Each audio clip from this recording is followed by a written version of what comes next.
example 30 yesterday, and we had done the first part of that problem.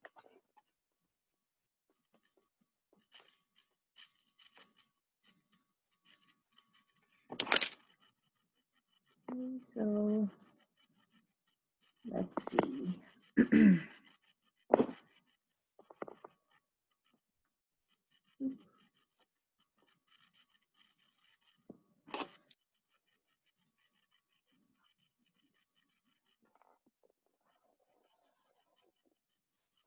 Okay, so just to make sure we have our totals over here, so this should be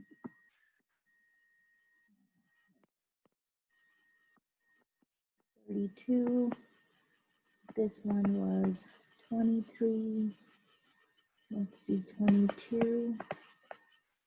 These guys were adding up to 43 and 34, for a total of 77. And then yesterday we talked about part A, which was talking about what's the probability that our gift basket would contain coffee and candy. So we had basically taken the total of our coffee out of the grand total plus our candy, which was the 22. And then since this was not mutually exclusive because we have this repetition over here, we had subtracted that 10, which had basically given us a total of 55 out of 77, or as a reduced fraction 5 out of 7. And I believe our decimal approximation was 0.714. And this was because this was not mutually exclusive. Now, what can you say about part B, where they're asking us what is the probability that the gift basket will contain tea, given that it also contains mugs?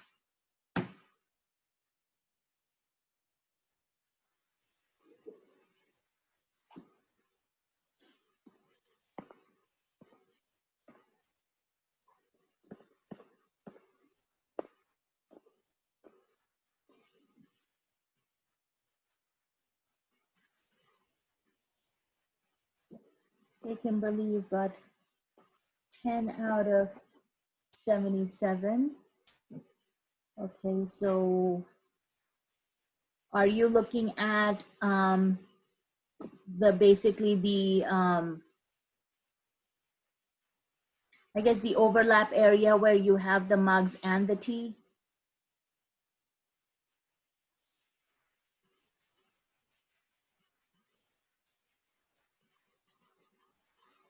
Okay.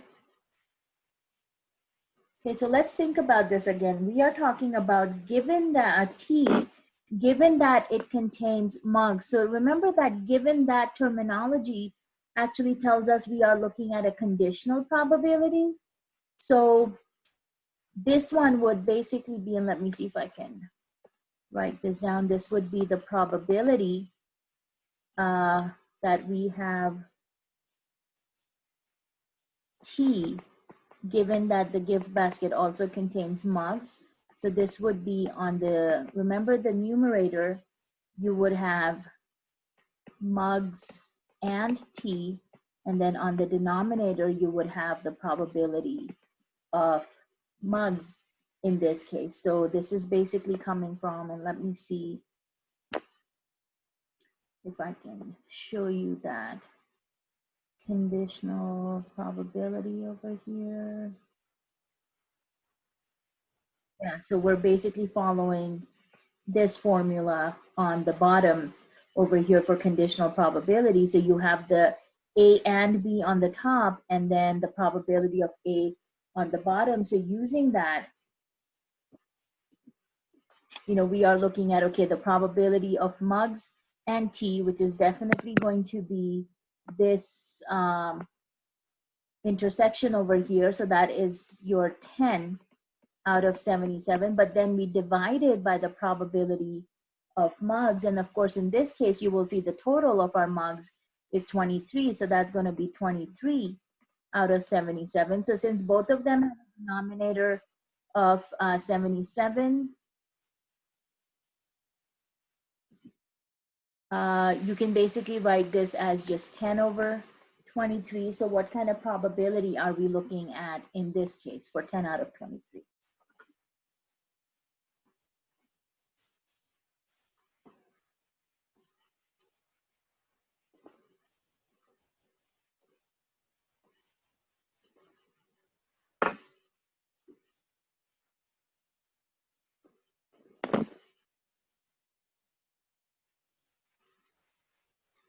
So what kind of approximation do we get here?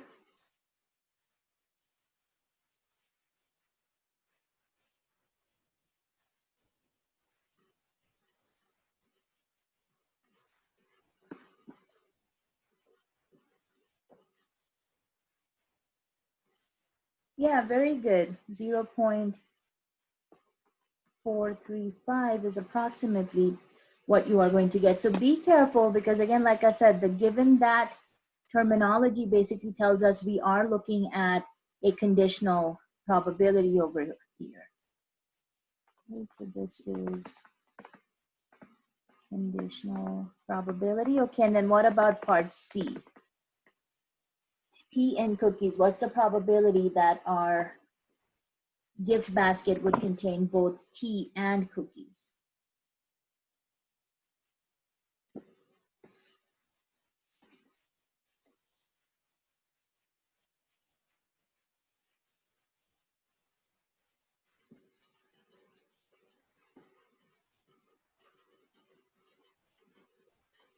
Oops.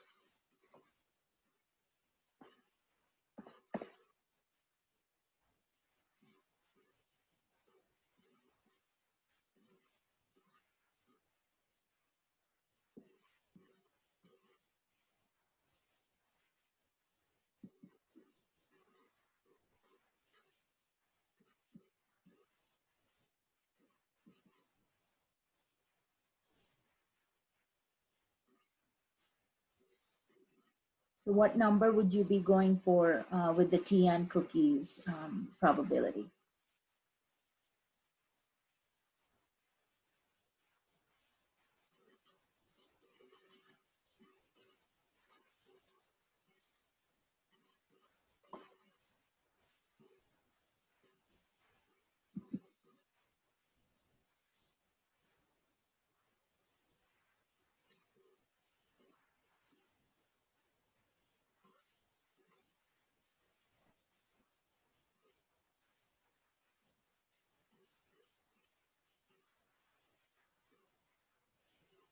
Okay, so Alexander, what numbers did you use to get the 0.156? Kimberly, that's correct, yeah.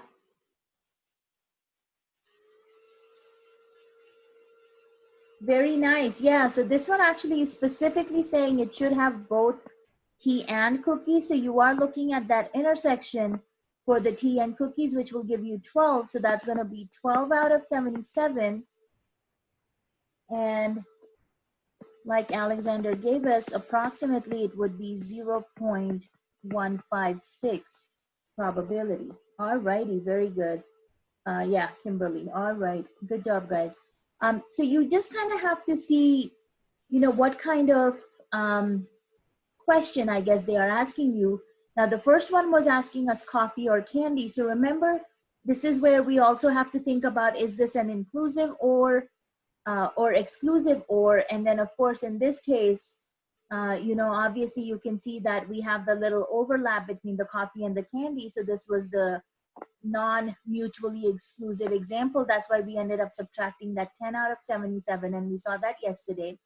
With part B, it's a conditional probability. So of course we had to use the probability of M and T or mugs and T on the top and then divided by the probability of mugs on the bottom. With part C, that's your straightforward additional probability, you know, where they're basically just looking at the overlap section. So this is where you just look at a gift basket having both tea and cookies, and that of course gave you the 12 out of our big total of 77. So that gives us the 0.156. as our answer. Alrighty, very good. So this was our example from yesterday that we wanted to complete. Now let's look at another example that I have for us over here. And this one is number 44. Okay, right over here. And this one is talking about, in recent years, it was thought that approximately 1 in 110 children exhibited some form of autism. The most recent CDC study concluded that the proportion might be as high as 1 in 88. If indeed these new figures are correct, choose 3 children at random and find these probabilities. What is the probability that none have autism? What is the probability that at least one has autism? And if we choose 10 children at random, what's the probability that, again, at least one of them would have autism? So this is this at least probability that we are talking about here. And this was the very last thing we had discussed at the end. So remember, when you're talking about the at least probability, you are looking at this formula over here, kind of using the complementary events concept. So if they're saying, what's the probability that at least one has, in this case, autism, you would be doing 1 minus the probability that none of them have autism. So kind of using that idea, what do you think we need to do for part A over here, that none have autism?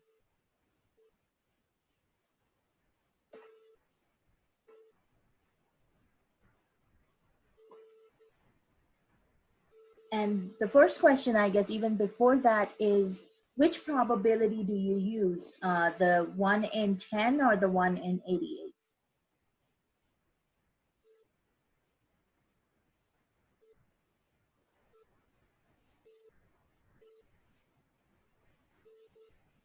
Very nice, Kimberly. Yeah, exactly. You use the new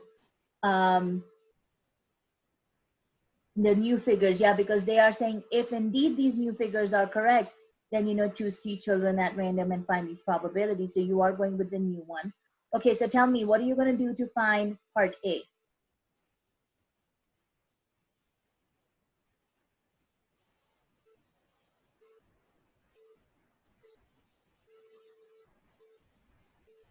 Jesus, yeah, that's very good. Because if you think about this, and let's go ahead and put this over here.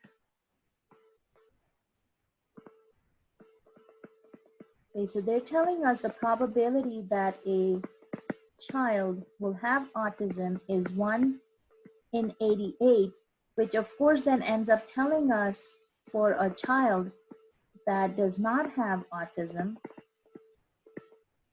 is going to be 1 minus 1 over 88, like Jesus said. So basically that would come out to be 87 out of 88. So 1 in 88 have autism, which means the other 87 would not, right? So that comes out to be 87 over 88. Now, we are talking about choosing 3 children at random over here, right? Because they're telling us choose 3 children at random. So now that we know that the probability of a child not having autism is 87 over 88, what would we need to do for the 3 children that we are choosing at random?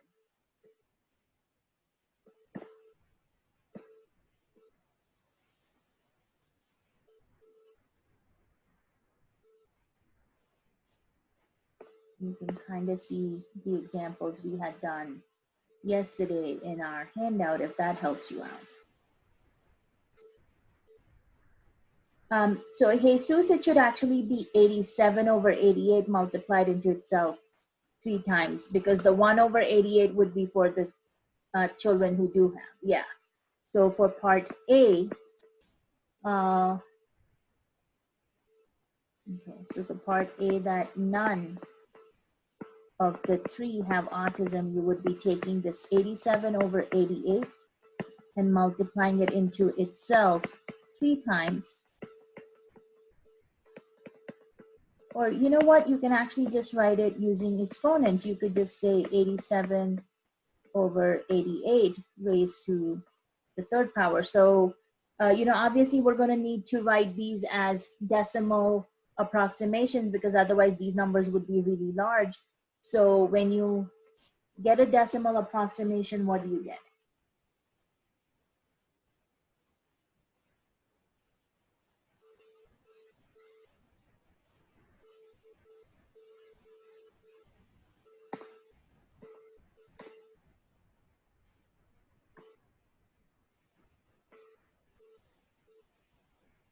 And then use your rounding rules. So, uh, you know, 3 decimal places if you have, um, enough digits. So 87 over 88 raised to the third power will give us,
alrighty, yeah, 3 decimal places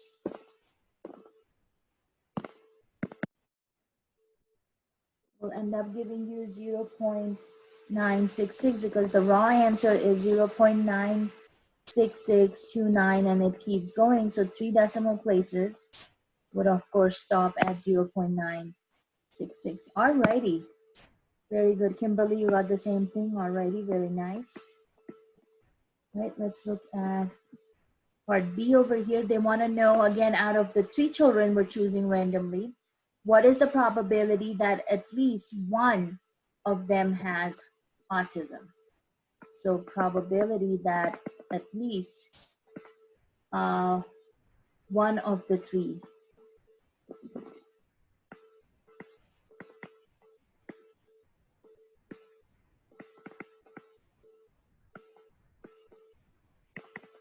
So what kind of calculation would we do here?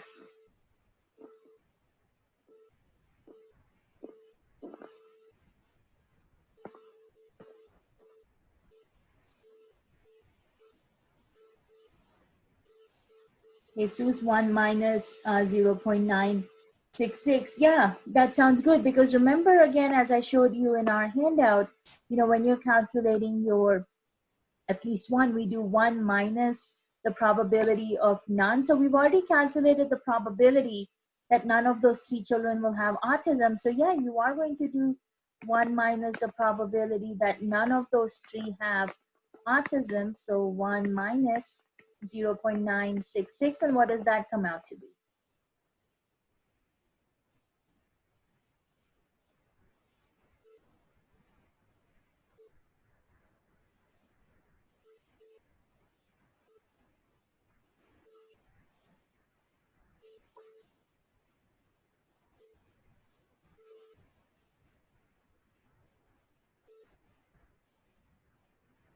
So yeah, again, round it to 3 decimal places. So you should have 0.0, let's see.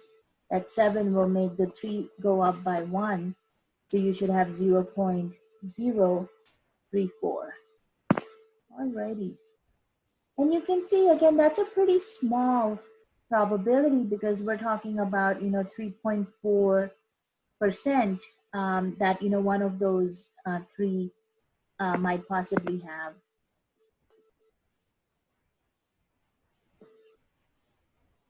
And then the last one was talking about if we choose 10 children at random. So instead of 3, if we are choosing 10 children at random, what is the probability that at least one of them will have autism. So what will we need to do, to change it from part B to part C?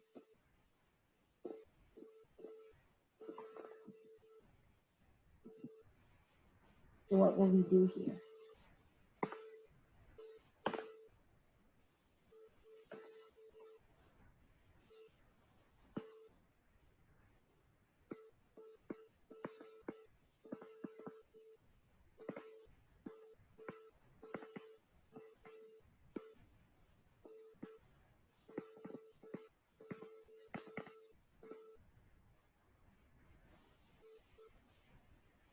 So if you look at part B over here, you basically did 1 minus the probability of none out of the 3, and the none out of the 3 was basically calculated by taking 87 over 88 raised to the third power, because we were talking about 3 children.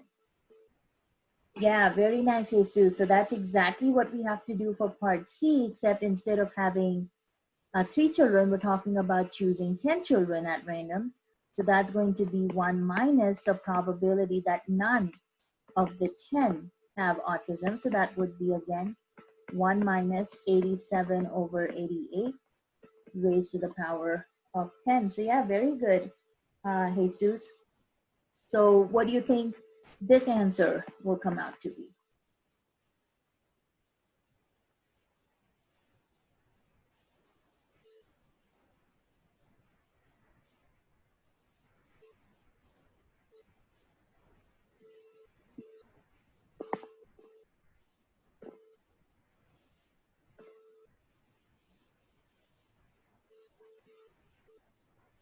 So 1 minus 87 over 88 to the power of 10.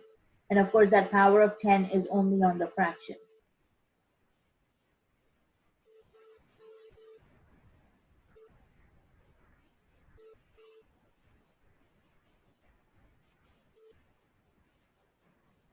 Okay, Jesus, you've got approximately 0.108. Okay, what about the rest of you? What did you guys come up with?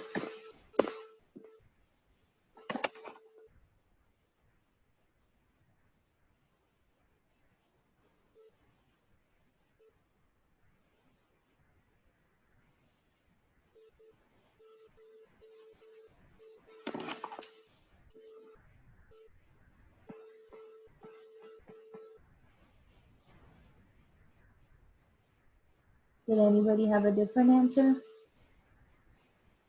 Kimberly, you got 0.0989. Okay, let me see.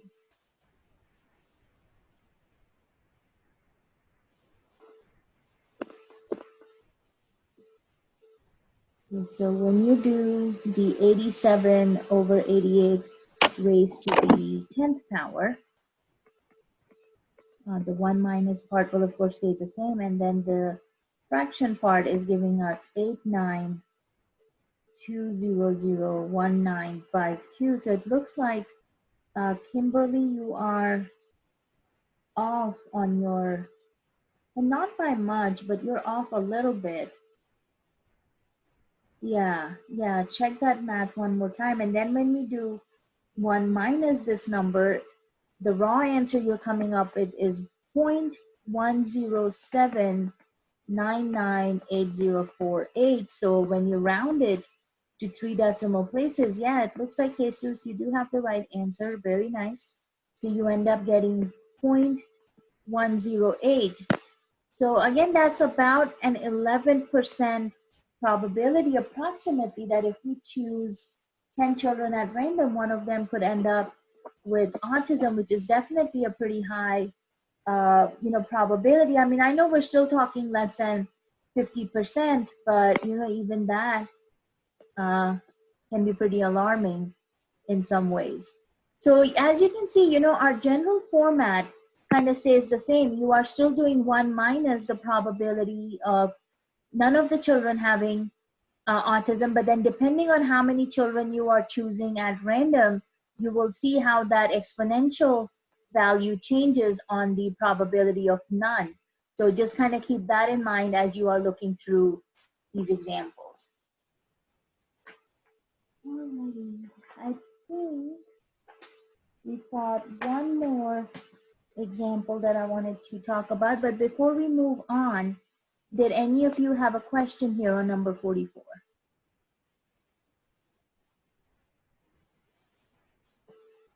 Okay. If you don't have a question, then let's look at our last example, which is going to be number 52 over here. And this one is talking about selecting a flower in, so in a large vase vase, you have 8 roses, 5 daisies, 12 lilies, and 9 orchids. If 4 flowers are selected at random and not replaced, find the probability that at least one of the flowers is a rose. Would you consider this event likely to occur? And then they want us to explain the answer. Okay, so first of all, we need to find out how many total flowers are there in the vase. So what do we have?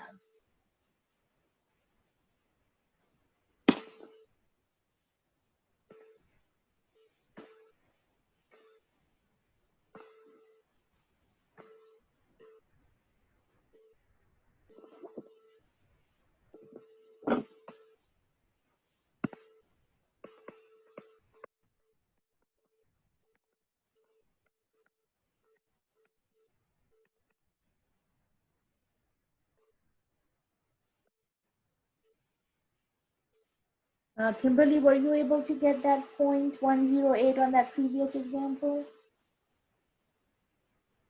Yeah, okay, very good. So how many total flowers are we looking at here, guys? 8 roses, 5 daisies, 12 orchids. Sorry, 12 lilies and 9 orchids.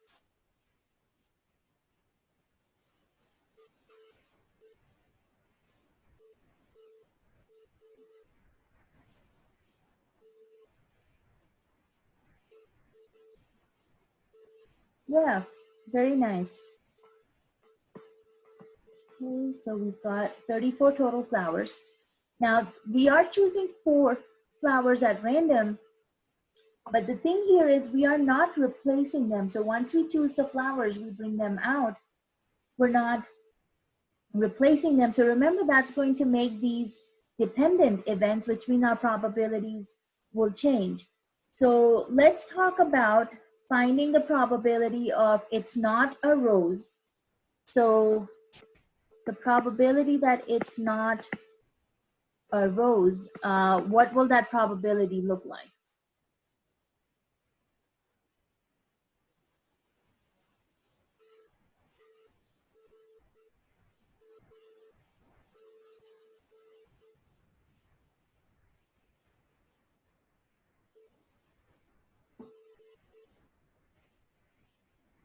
So if out of these 34 flowers, 8 of them are roses, what's the probability that if we choose a flower at random, it will not be a rose?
Very nice. Yeah, you would do 34 minus 8, which would give you 26 out of 34. Now, the idea is you are not replacing the flowers. So the second time, because remember, we're picking 4 flowers total. So what would be the probability the second time when you pick a flower and it is not a rose?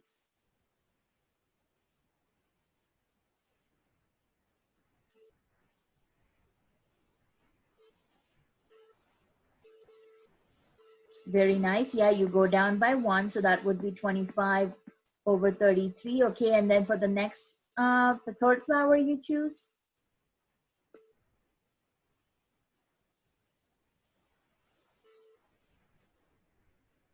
Very nice. Go down by 1 again, and we need one more for the fourth choice.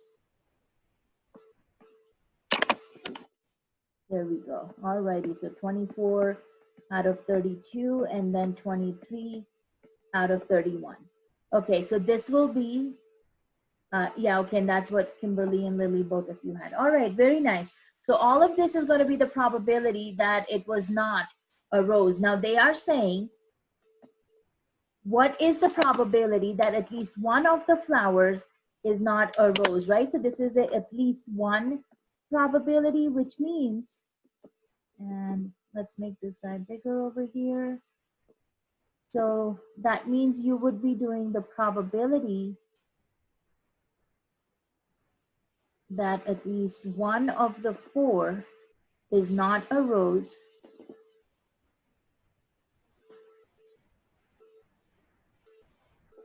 Of course, we would be doing 1 minus, and then you would be taking this whole multiplication that we just did. So 26 over 34 minus, sorry, that should be multiplied by 25 over 33 times 24 over 32, and the last one would be 23 out of 31. So because these are dependent events, that probability for it not being a rose changes. And, you know, again, if you were to go ahead and multiply this and simplify this, what would you end up getting once you do the final answer?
So what do you end up getting?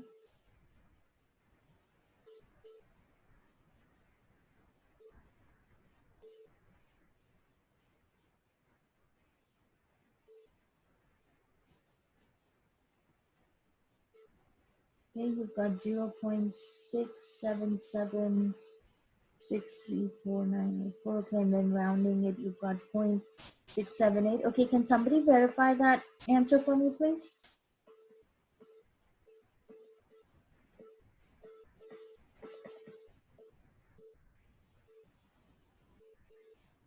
All right, Alexander, you got the same. All righty, very good.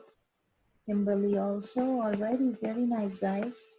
So Lily also, okay. All right, so the second part of our question was, is this event likely to occur or not occur? So would you consider this event likely to occur? And they're asking us to explain our answer. So what would you say? Is this a likely or unlikely event?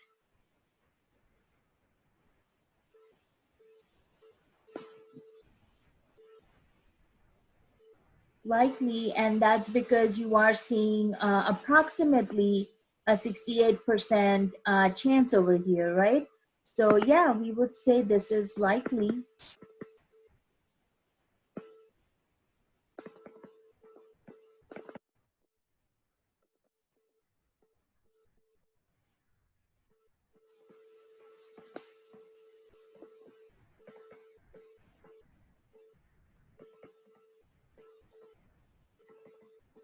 So since you have definitely a number larger than 50%, we can say this event is likely to occur. And of course, you can see, you've got 26 other flowers, which are basically not roses. So yeah, you have a very good chance that, if you randomly selected 4 flowers, none of them would be a rose.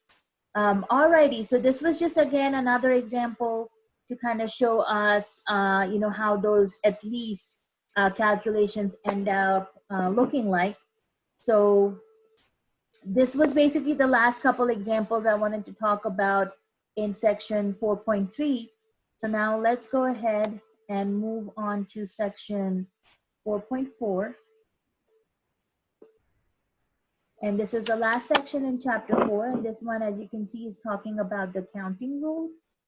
So, we're talking about, we basically just want to know how many different possible outcomes our sequence of events have. So this is kind of where this idea of the counting rules comes into play. So we just want to know what our possible outcomes are going to be, how many of them are going to be there, if this one will work.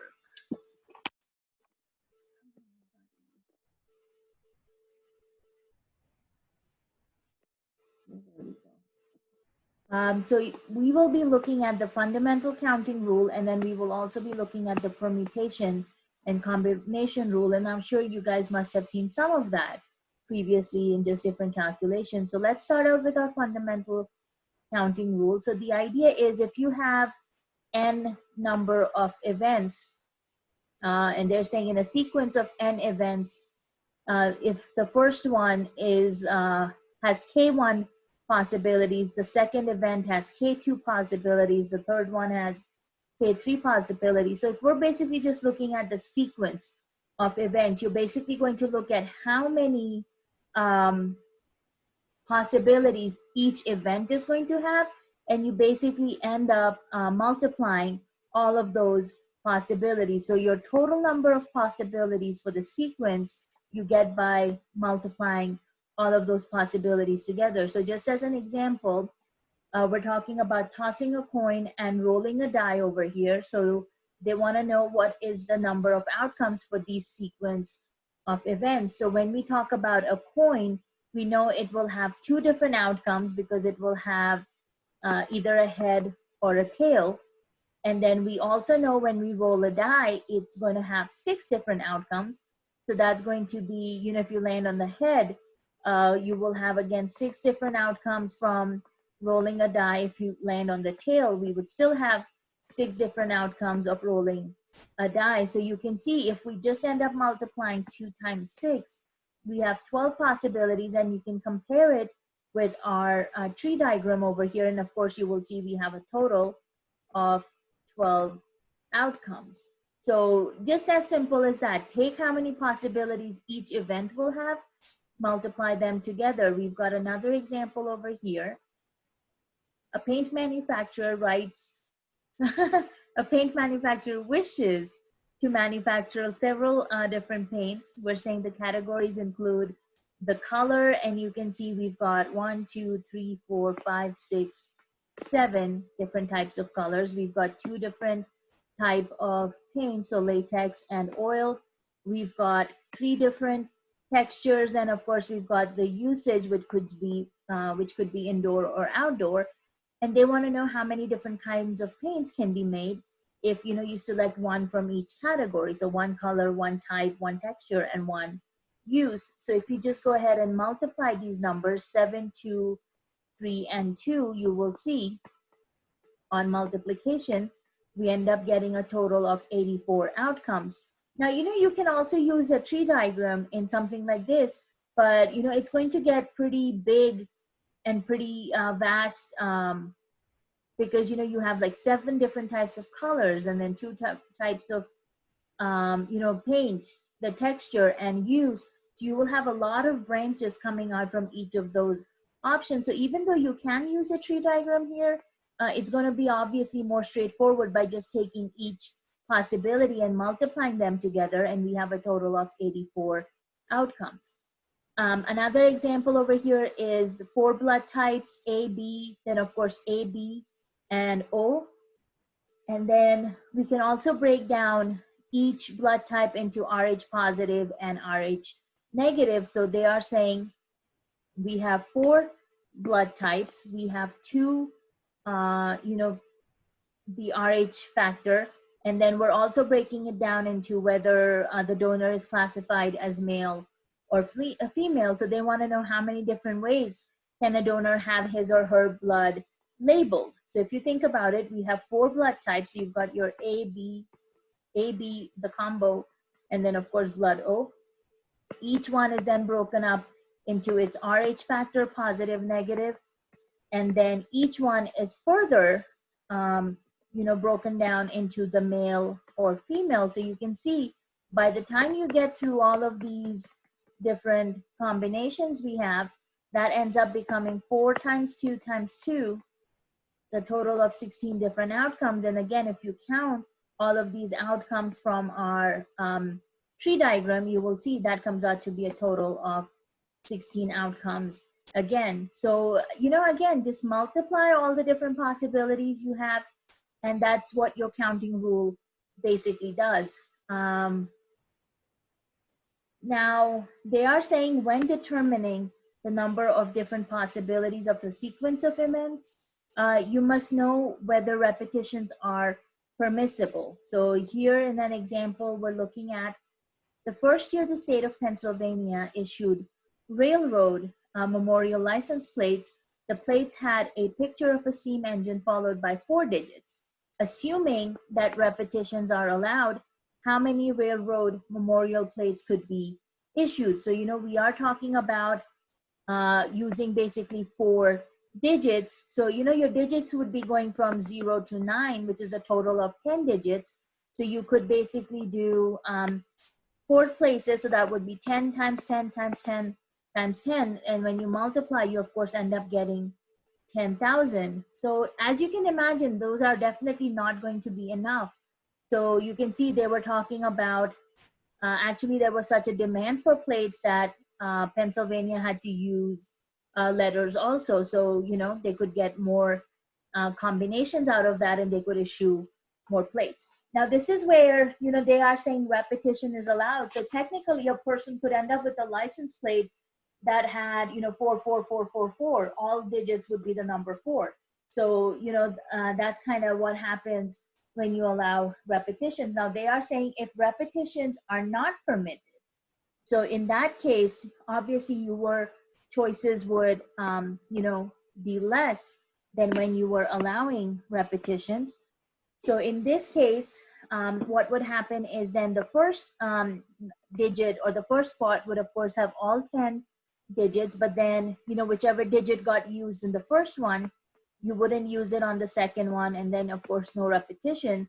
So then you can see they would only have 5,040 options. So almost, it cut down their choices by half in this case. So it really makes a difference between are we allowing repetitions or not. So as you can see, if repetitions are permitted, the number stays the same going from left to right. If repetitions are not permitted, the numbers decrease by 1 for each place as you go from left to right.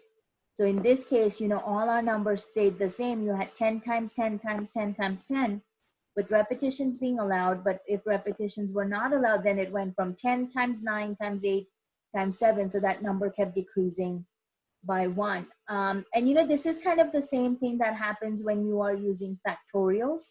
So your factorial notation is, it looks like this exclamation mark. So when you say 5 factorial, you're basically saying you start with the number 5 and you start decreasing till you get to the number 1. So 5 times 4 times 3 times 2 times 1. Same thing with 9. 9 factorial would be 9, 8, 7, 6, 5, 4, 3, 2, 1. And you always end up multiplying these numbers. So on your calculators, you should be able to find the little factorial key, because otherwise you're going to type in all those numbers. Now in my calculator, these actually show up under the key that says PRB for probability. So my calculator has a little PRB key, and when I press that, I see my factorial, the little exclamation mark in there. So just kind of make sure you know where to look for that factorial on your calculators. Now, factorial is a big part of when we start talking about permutations and combinations, because they use this idea of factorials in them. Another thing to keep in mind is that when you take the factorial of number 0, you actually get 1 as the answer. So just kind of keep that in mind. And just as a general definition for n factorial is, remember, you start with the number and then keep decreasing by 1 as you write them out. Okay, so we've talked about the fundamental counting rule. We've looked at how factorial works. Now let's get into permutations. So permutation, basically, we are saying is an arrangement of n objects in a specific order. So when you're talking about permutation, the order is going to be very important. So let's look at an example over here. They're telling us a person needs to make up a 4-digit combination to open the lock on the garage door. The person decides to use 4 different digits from the first 4 digits. So basically, they want to use only the digits 0, 1, 2, and 3 for this 4-digit combination for their garage lock. And we want to know how many different combinations can be made from this. So in this case, you are basically saying, since you only have those 4 choices, you're going to be doing 4 factorial, because think about this. If we are only using the digits 0, 1, 2, and 3, and we're trying to create a 4-digit combination, which means for the first choice, I will have 4 different options because I can use any of these numbers. I will not have repetition in this case. So that means, let's say 0 is taken care of, which means now I will only have 3 digits left behind. Let's say I've used the 3, which means I will only have 2 digits left behind.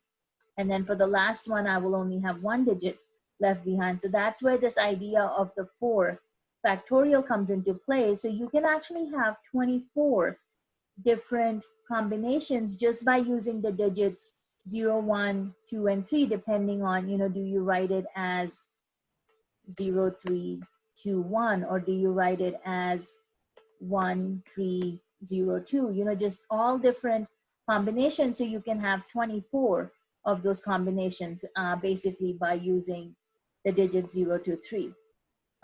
You can, of course, in this example, since you are only using 4 digits and it is a 4-digit combination, all of those numbers will end up being used.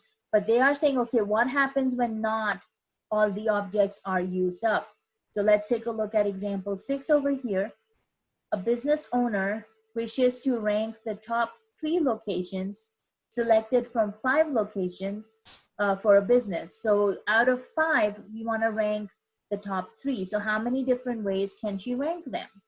So this one would first start out with our fundamental counting rule.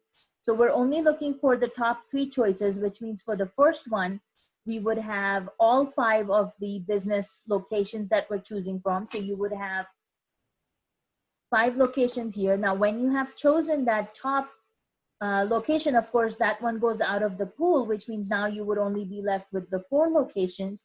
Once you choose your second one, that one also goes out. So then you are left with only 3 choices. So you are doing 5 times 4 times 3, and you get 60. Now you will notice we are not doing 5 factorial here, because if we did 5 factorial would be 5 times 4 times 3 times 2 times 1, right?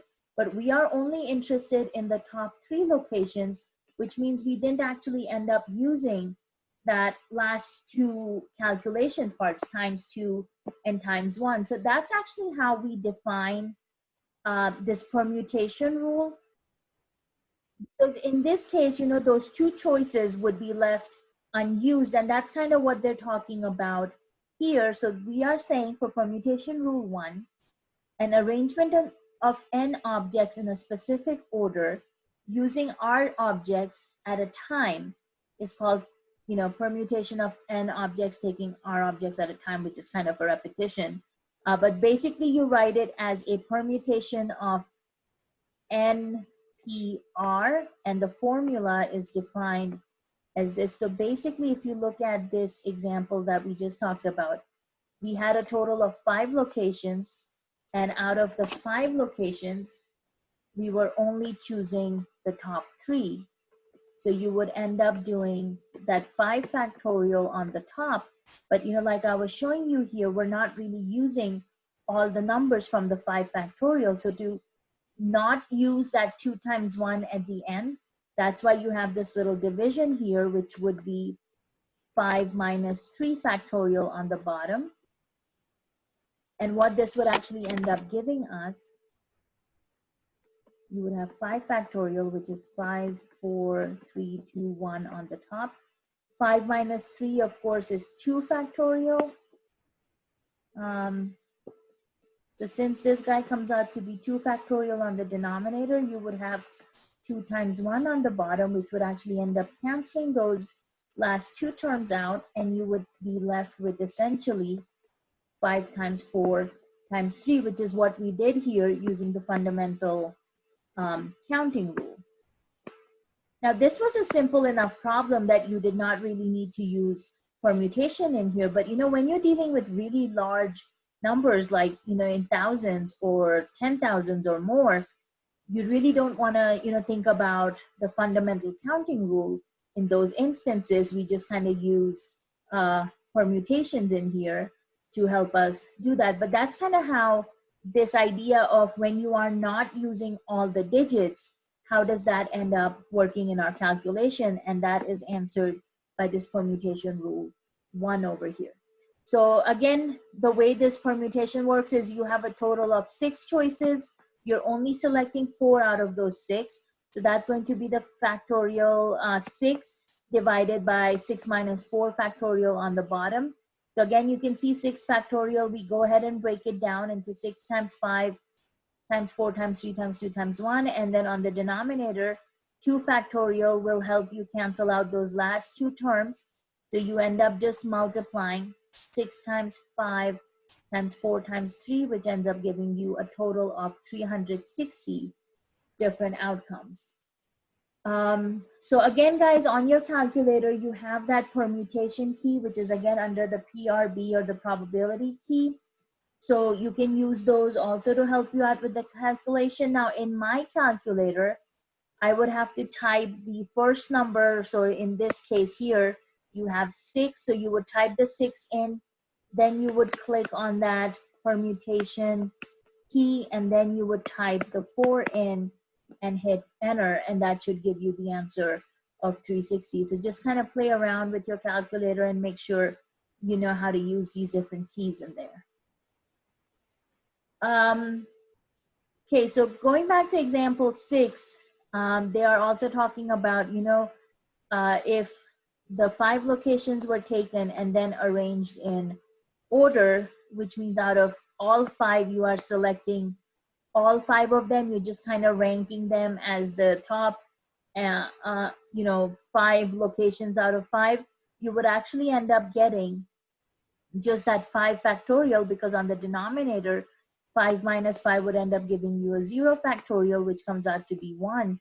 So you would actually get 120 different outcomes if you were going to rank all 5 of them. But remember, we're only ranking the top 3 out of the 5 locations. So that's why we did not end up doing 5 factorial in example 6 over here.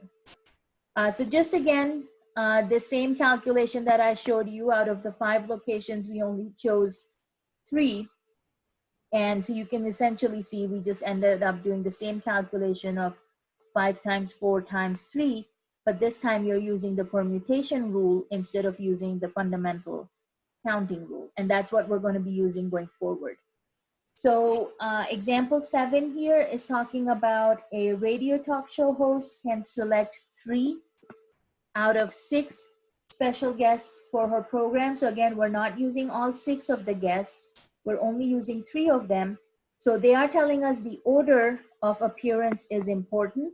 how many different ways can this be done? So again, you do a permutation calculation, and we know we have to use permutation here. In this one, they're explicitly telling us that the order in which the guess would appear is important. And remember, for permutations, you have to have a specific order, because where order is important, we always end up using permutations.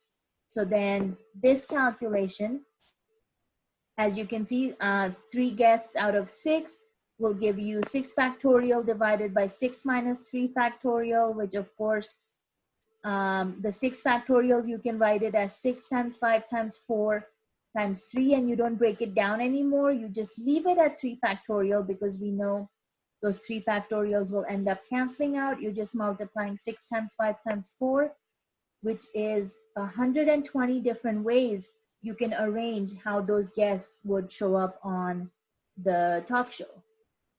So you still have, 120 ways to choose how you want those guests to appear on the show. Another example over here is talking about school musical director can select 2 musical plays to present next year. And they are saying one will be presented in the fall and one will be presented in the spring. So this is actually implying order, because we are saying you will choose 1 play for fall and 1 play for the spring. So again, order is important. She has a total of 9 plays that she can pick from. So how many different possibilities do we have? So out of 9, we are choosing 2. That's 9 factorial divided by 9 minus 2 factorial, or basically 7 factorial. So since we know we have a 7 factorial on the bottom, you don't need to break down that 9 factorial all the way to 1. Just stop at 7 factorial and those will cancel out.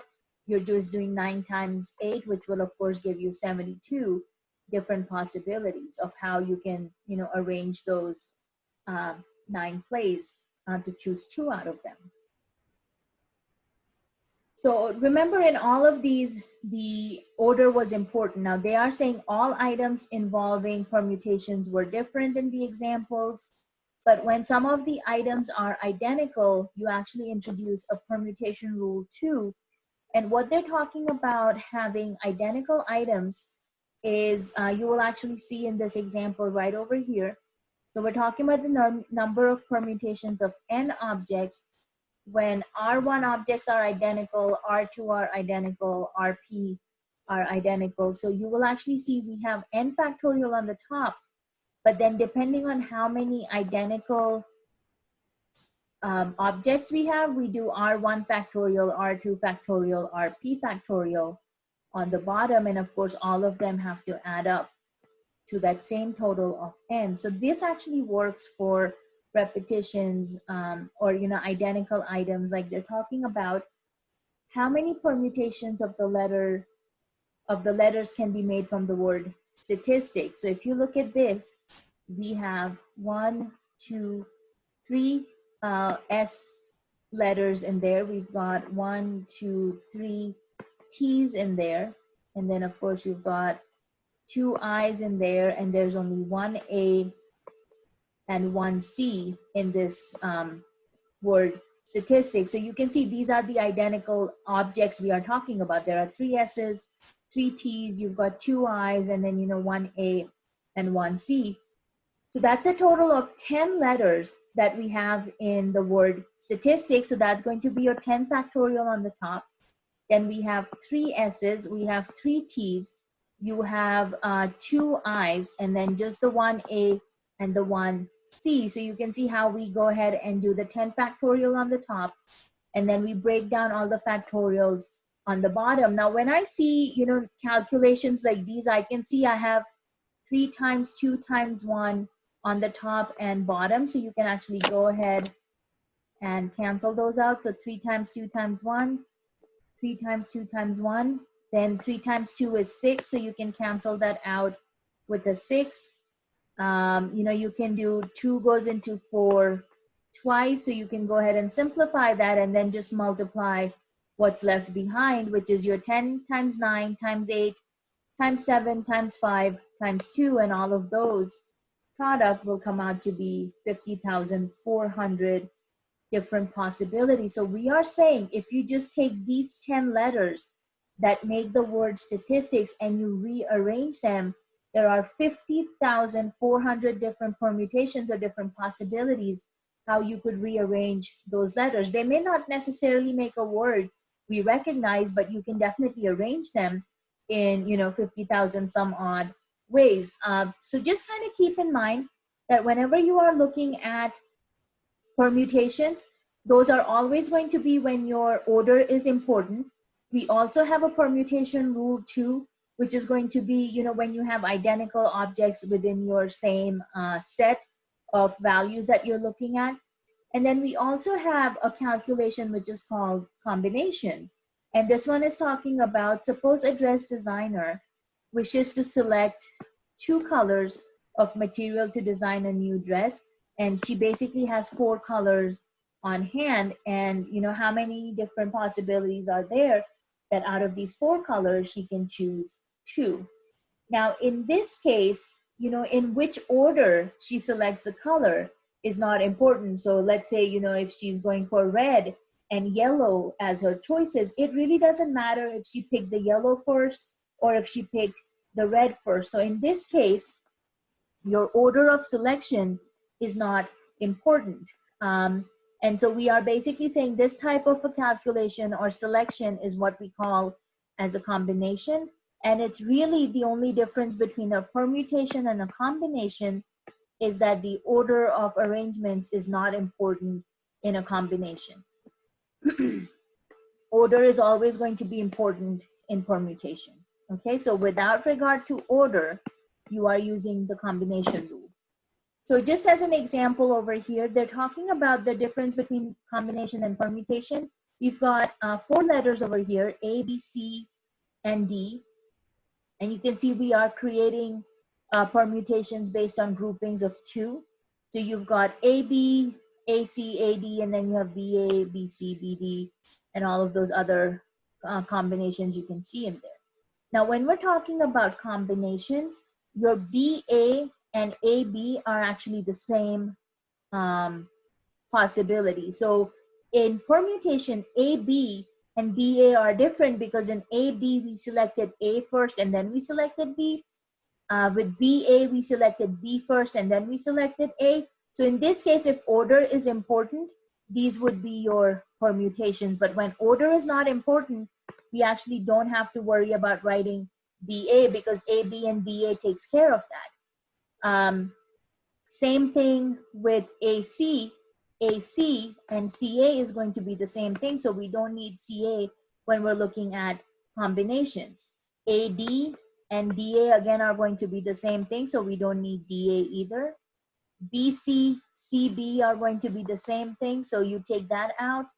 BD and DB, same thing. And then CD and DC is the same thing. So you will see we are only left with about half of those options over here. So when you remove those duplicates, what you have left behind is going to be your list of combinations. So if order is important, you would have more possibilities in permutations than you would have in combinations.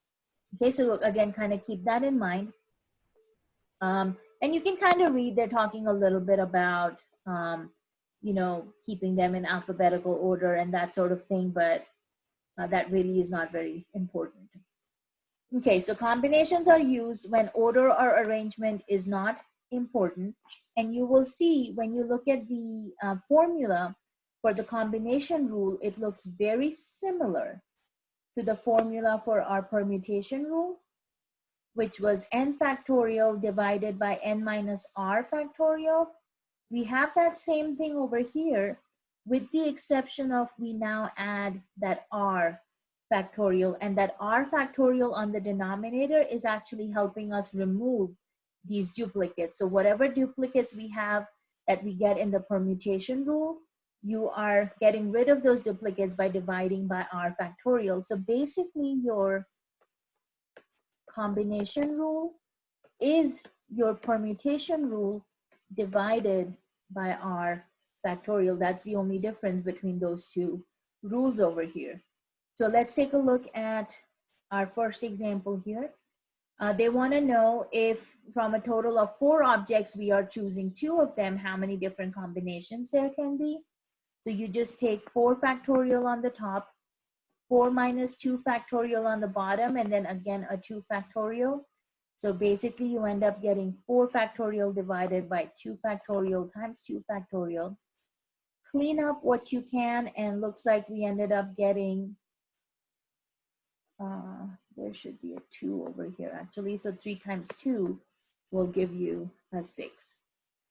And that's how many examples you end up getting, which is what we had over here. We have 1, 2, 3, 4, 5, 6 different combinations when you remove the repetition.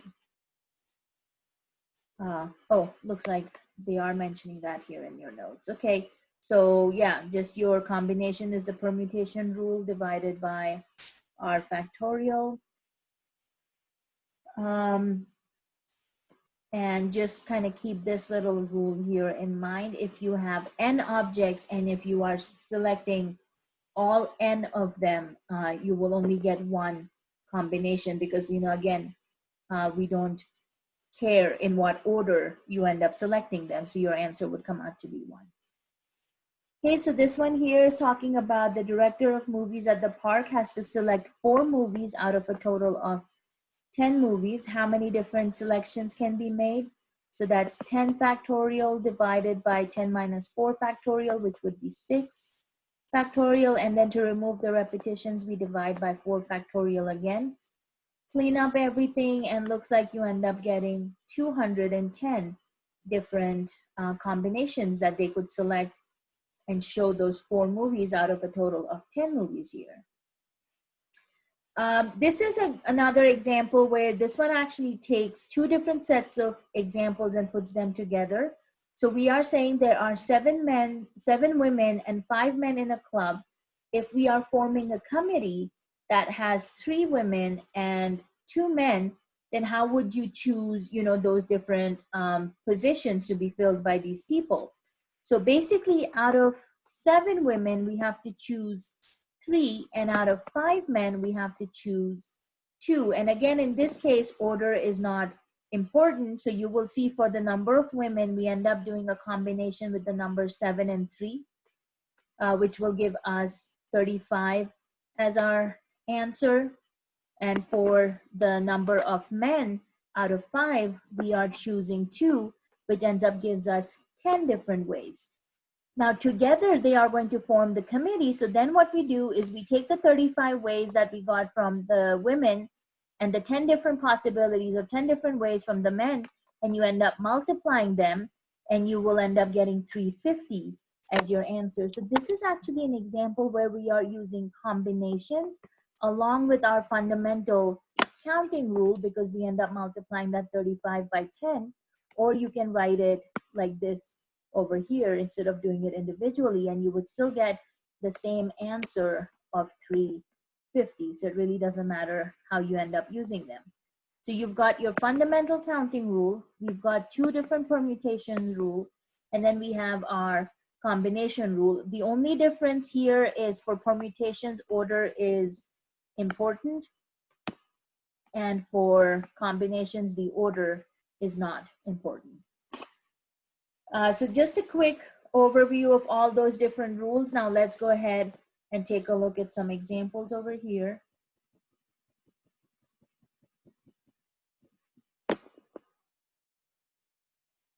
Alrighty, so let's start off with,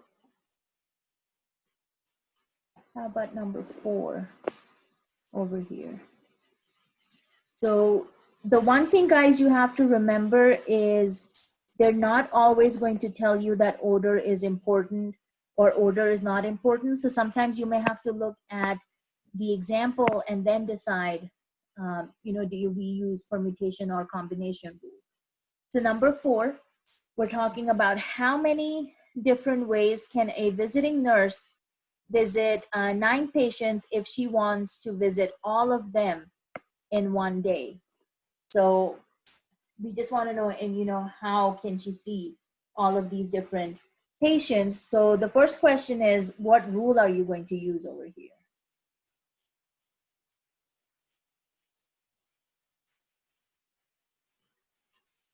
there are 9 patients that she's going to be visiting them. She's going to see all of them in the same day. So how many different ways can she go about visiting these patients? So they're not saying out of 9 patients, she's going to be choosing, 5 of them. So we definitely don't have permutation or combination rule in here. Now, what else could it be then?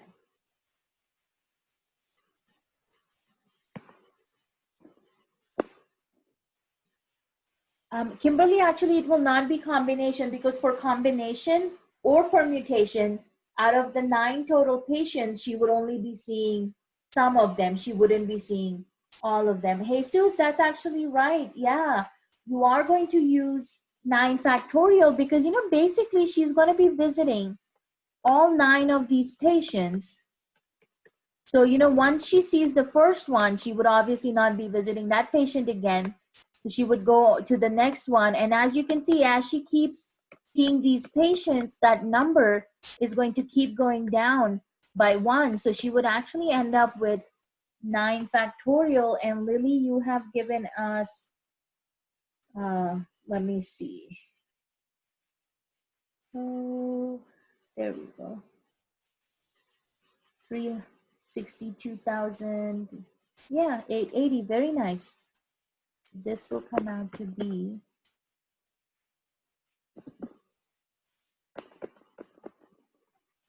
I'm not sure what's going on with my pen. I changed its batteries and it still doesn't want to work. So 362,880 different ways that she can see her patient. So this is just an example of, 9 factorial. Alrighty. Very good. Let's clear this out.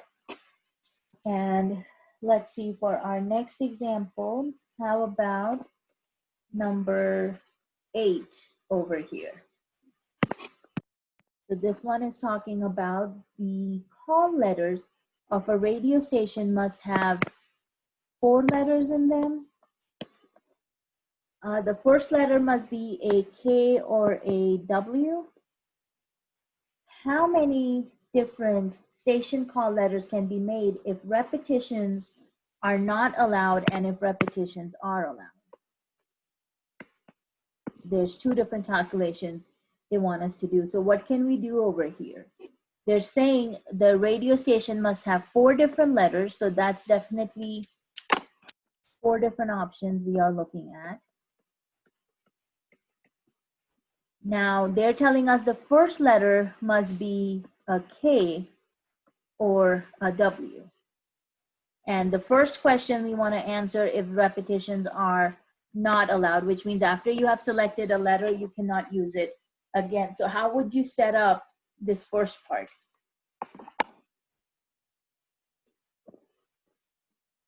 What would you do? How many options do we have for that first space?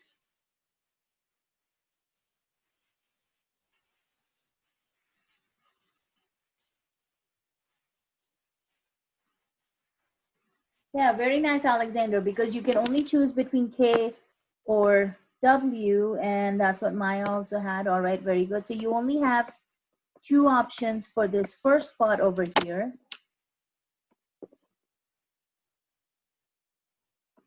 Okay, now they're saying repetitions are not allowed. So how many letters can we use in the second spot?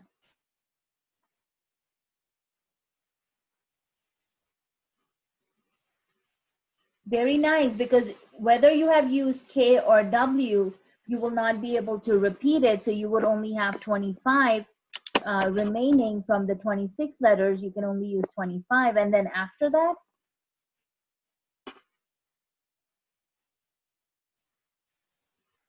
very nice. Okay, and then the last one, how many do we have? 23. Yeah, so you will see, since repetitions are not allowed, we would have to keep decreasing this. So how many total possibilities are we looking at over here?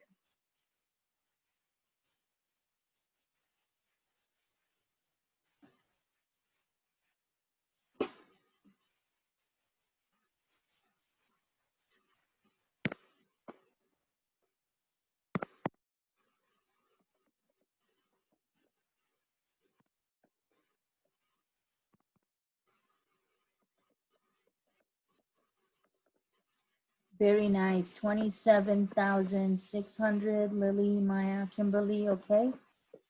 Alrighty, now what if repetitions are allowed? What kind of numbers are we looking at then for repetitions are allowed? What would we have in the first place?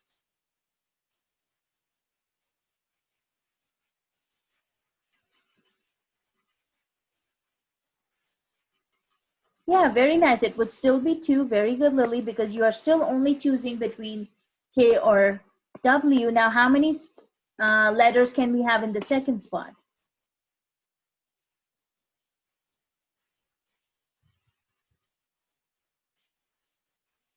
Okay, so Lily, you said 25, and Jesus, you are saying 26. Okay, Lily, you are saying 26.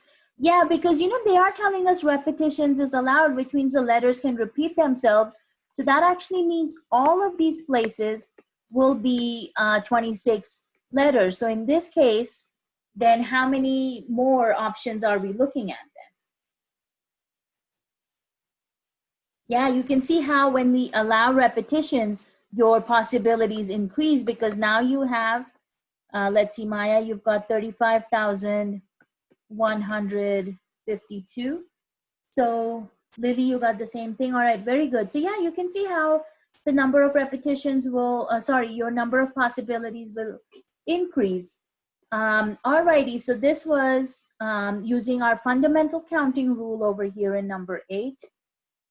So let's clear that out.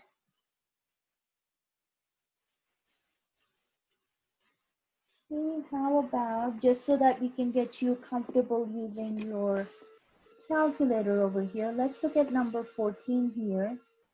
And we're not going to do all of them. How about for number 14, part A, what do you get as your answer?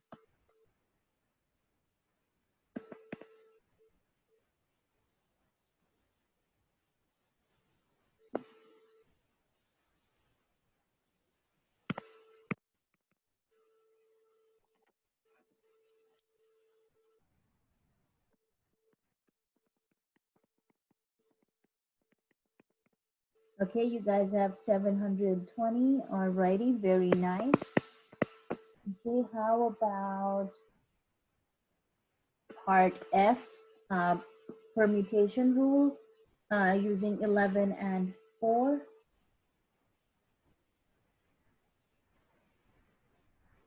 So remember, as a rule, this would be 11 factorial on the top, 11 minus 4 factorial on the bottom. So that's, of course, 11 minus 4 would be 7. So you can write this as 11 times 10, 9, 8, and then you can stop at 7 factorial, and then basically just divide by that 7 factorial. So these guys cancel out, and you're just multiplying the remaining digits, or use your permutation key in your calculator and see what kind of answer that gives you.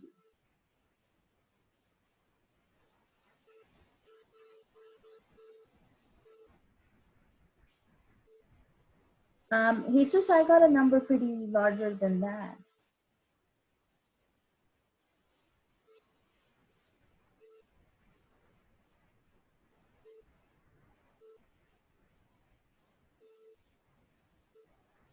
Yeah, Lily, that's what I also ended up getting. So, Jesus, I would say go back and check what you did. If you are using the permutation key, and again, I know each calculator is different, but on my calculator, what I have to do is basically, I have to type in the number 11 first, then I have to go choose my little NPR key, and then I type in the 4, and then I hit enter. So I don't know if that's what your calculator does, but you end up getting 7,920 different possibilities. Okay, Jesus, you got it. Wonderful. All right, so that was our permutations with 11 and 4. How about part G over here? Permutation with 8 and 0. What will this give you?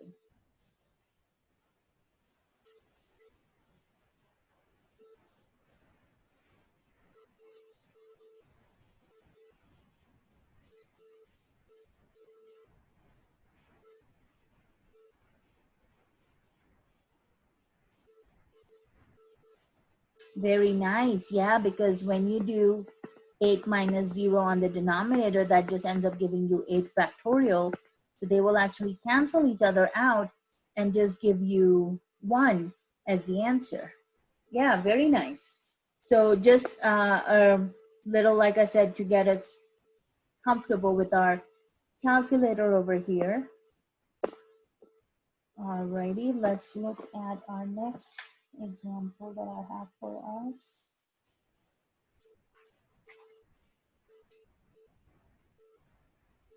Okay, what about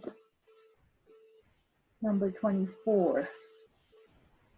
So this is talking about the Foreign Language Club is showing 4-movie marathon of subtitled movies. How many ways can they choose 4 from 11 available? So first question you should ask yourself is the order important in which they show the movies, or does it matter whichever movie they show first, second, third, and fourth? If order is important, you use permutation. If order is not important, you use combination.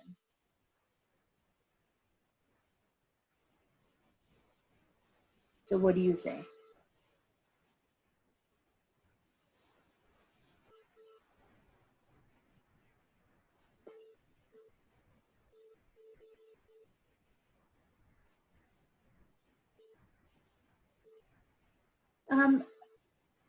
If you read, is there any, there's obviously no specific mention of order being important, but is there any implied order in this?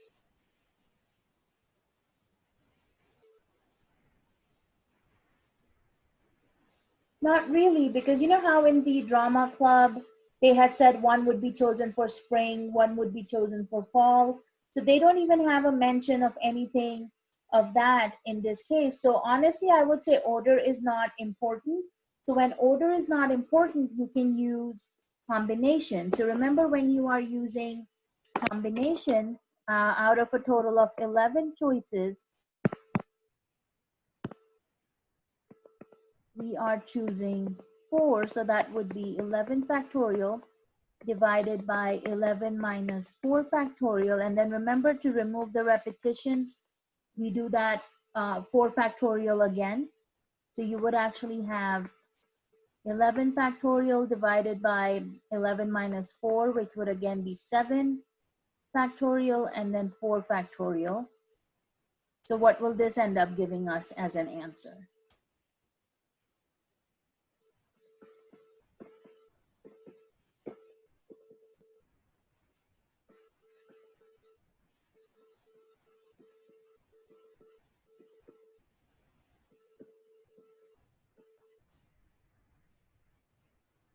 Technically, you can do 4 times 2, which is 8. So 8 can cancel out. 3 goes into itself once, and 3 goes into 9. 3 times, you can clean that up if you want. If not, you can use your calculator, and what do we end up getting?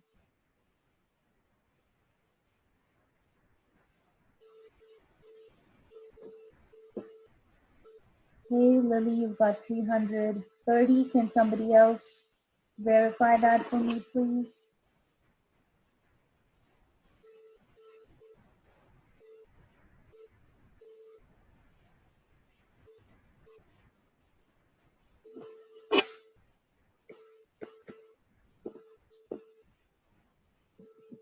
Hey, Jesus, alrighty. So 330 different ways that they could show 4 out of these 11 movies over here. Alrighty, very nice. So that would be our final answer over here. So let's go ahead, clear this out. How about number 28 over here? And this is actually, as you can see, using that second rule of our permutations. So they want to know how many different permutations can be made using the letters in the word Massachusetts. So let's first go ahead and talk about how many total letters do we have here.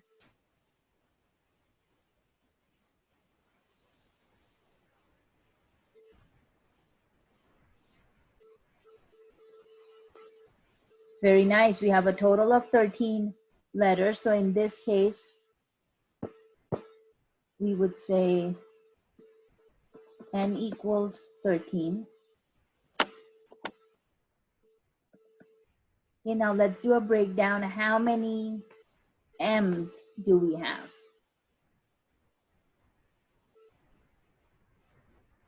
Yep, just one. How many a's? 2. S? 4. Okay, so that's M, A, S, S, A, S, S. Okay, how many C's? Just one. H would also be one. Okay, U also will be one. That leaves us with E. And what is that? 2 T's. Alrighty, so now that we have all of, and remember, all of these should add up to 13. So if you took your 1, 2, 3, and 4, what would that be? 7, 8, 9, 10, 11, 12, 13. Alrighty. And then we can use our permutation rule 2, which remember would be that total of 13 factorial on the top, and then each individual factorial on the bottom. So that would be 1 factorial for A, M, 2 factorial for A, 4 factorial for S. You've got 1, 2, 3, 4 of these, and then again a 2 factorial. Now, you know what I normally tell my students is, we know 1 factorial is going to come out to be 1. So you can essentially ignore all of those and just do the 2 factorial, the 4 factorial, and the 2 factorial, because you know those numbers would need to be simplified. So just use the 2 from the A, the 4 from the S, and the 2 from the T, because everything else is just going to be ones, which doesn't affect our calculation. So what does this end up looking like then?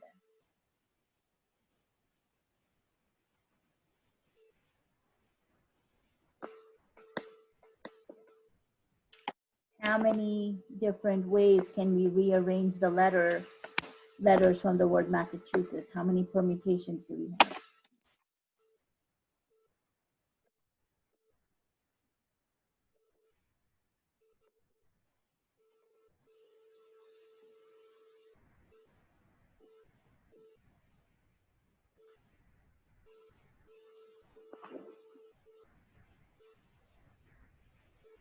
So if you're trying to type this into your calculator all at once, I would recommend putting that denominator in parentheses.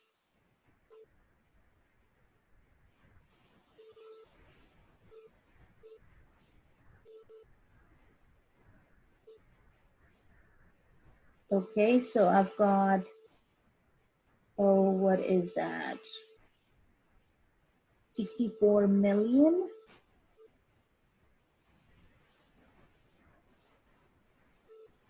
864,800 different combinations, or I guess permutations in this case.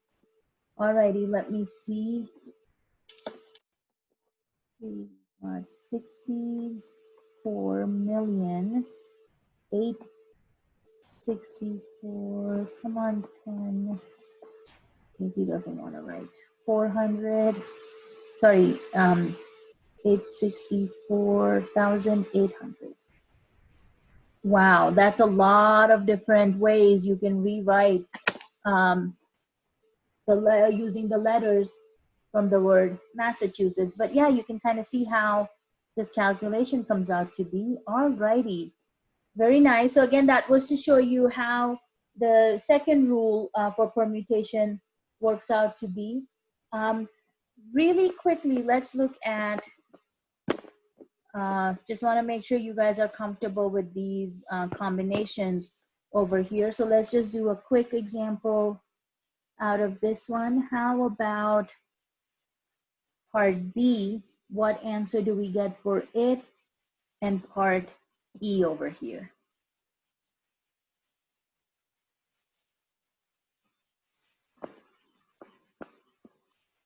Remember, this is combination, so that would be 3 factorial, 3 minus 3 factorial, and then again a 3 factorial. So what would that end up giving us?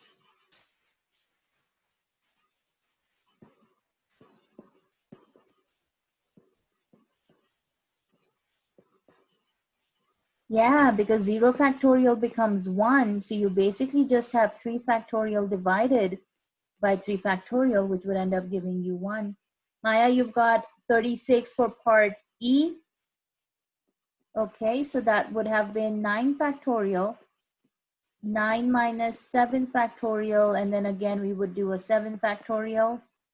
So you are doing 9 factorial divided by 2 factorial and 7 factorial. Can somebody else verify that answer for me, please?